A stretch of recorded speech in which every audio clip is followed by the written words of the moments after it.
Assalamualaikum warahmatullahi wabarakatuh.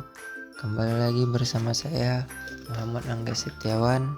Jadi di sini saya akan memberikan tutorial bagaimana melakukan uji asumsi klasik pada SPSS yang bertujuan untuk memberikan kepastian bahwa persamaan relasi yang didapatkan memiliki ketetapan estimasi, tidak bias dan konsisten.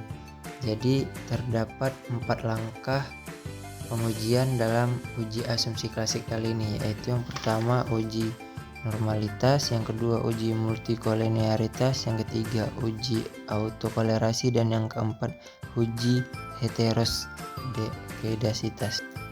Nah, jadi ini data yang sudah saya siapkan.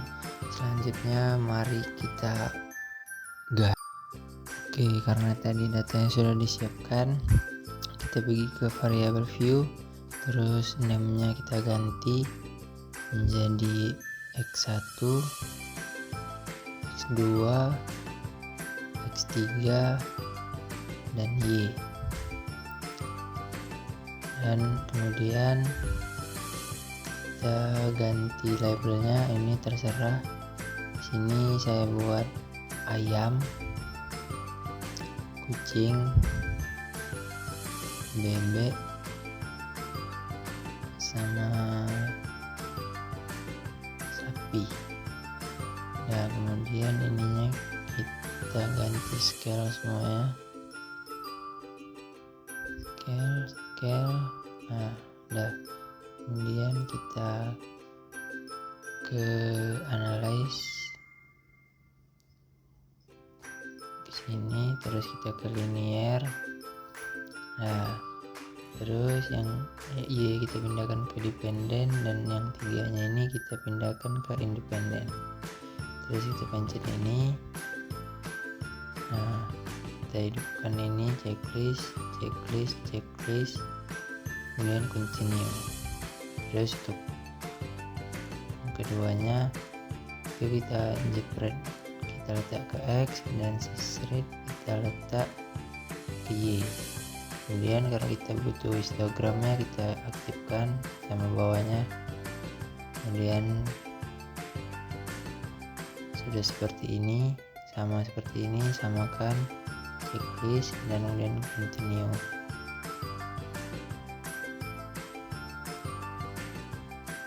Oke kan. Nah, nanti dia langsung keluar ini hasilnya dari uji asumsi klasik tadi. Cuman ini kurang kayaknya kolmografnya. Jadi kita kembali ke SPSS, ke sini, terus ke situ pilih yang ya sama seperti tadi yang ini semuanya, tapi kita pindahkan langsung. Udah klik OK. Nah, sekarang udah ada tampilan untuk kolmografnya. Nah, inilah dia tampilan semuanya. Jika sudah seperti tadi, langkah-langkah seperti tadi sudah diikuti, maka akan seperti ini hasilnya. Jadi untuk penjelasannya itu, pertama ada uji normalitas, itu terdapat histogram. Nah, jadi dari sini kita bisa melihat dia ini berdistribusi normal atau tidak, yaitu dengan melihat garis kurvanya apakah membentuk sempurna, dan contoh yang kita buat tadi membentuk sempurna, berarti dia berdistribusi normal. Terus yang kedua itu PP plotnya. Nah, untuk PP plotnya ini syaratnya titiknya itu menyebar di sekitar garis diagonal serta mengikuti garis diagonalnya. Jadi titik-titiknya itu tidak berserakan, dia mengikuti garis diagonalnya. Dan contoh yang kita buat itu mengikuti garis diagonalnya. jadi ini juga normal. Terus kita masuk ke Kolmo Groupnya. Jadi untuk Kolmo Groupnya ini juga ada syaratnya, yaitu dia tidak boleh lebih dari 0,05. Nah, sementara nilai akhir kita itu 709.352, itu sangat jauh dari syarat yang ditetapkan, berarti dia tidak normal. Nah, kemudian kita lanjut ke uji yang kedua, yaitu uji multikolinearitas. Nah, di sini juga terdapat syarat, yaitu nilai toleransinya itu harus lebih besar daripada 0,1 dan nilai VIV-nya itu lebih kecil daripada 10. Dan di contoh uji coba kita kali ini, nilai toleransinya itu lebih besar daripada 0,1 dan nilai VIV-nya itu lebih kecil daripada 10. Berarti dapat dipastikan tidak ada kendala multikolinearitas pada nilainya. Kemudian lanjut ke uji yang ketiga, yaitu uji heteroskedasitas.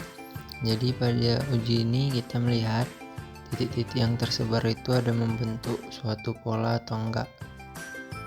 Kalau misalnya ada seperti membentuk pola kipas atau corong, maka dia dapat dipastikan memiliki heteroskedasitas. Namun kebalikannya, jika tidak ada, maka uji dinyatakan di dalam data tidak ada heteroskedasitas. Nah, pada gambar yang kita buat tadi, titiknya tersebar secara acak, dia tidak membentuk pola, jadi bisa dinyatakan tidak ada heteroskedasitas pada data ini. Dan kemudian uji yang terakhir, uji yang keempat, yaitu uji autokolerasi. Jadi uji autokolerasi ini kita melihat pengaruh antara variabel bebas dan variabel terkait. Nah, jadi pada uji kolerasi ini juga ada syaratnya, yaitu 1,5 lebih besar daripada DW dan DW itu lebih kecil daripada nilai 2,5.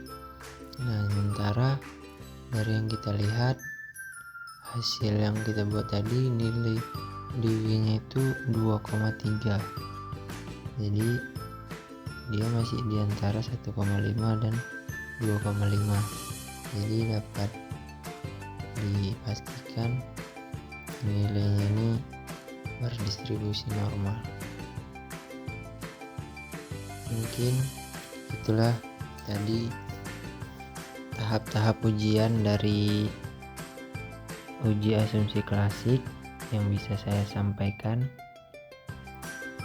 Apabila apa yang saya sampaikan sempurna, saya minta maaf, karena ini kesempurnaan hanya milik Allah. Dan saya juga minta ampun, minta maaf kepada seluruh penonton apabila ada salah kata saya dalam bertutur kata maupun penyampaian materi. Saya mohon maaf.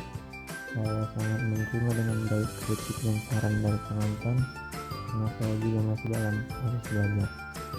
Mungkin itu saja yang bisa saya sampaikan. Kurang dan lebihnya saya mohon maaf. Akhirul kalam, billahi taufiq wal hidayah. Assalamualaikum warahmatullahi wabarakatuh.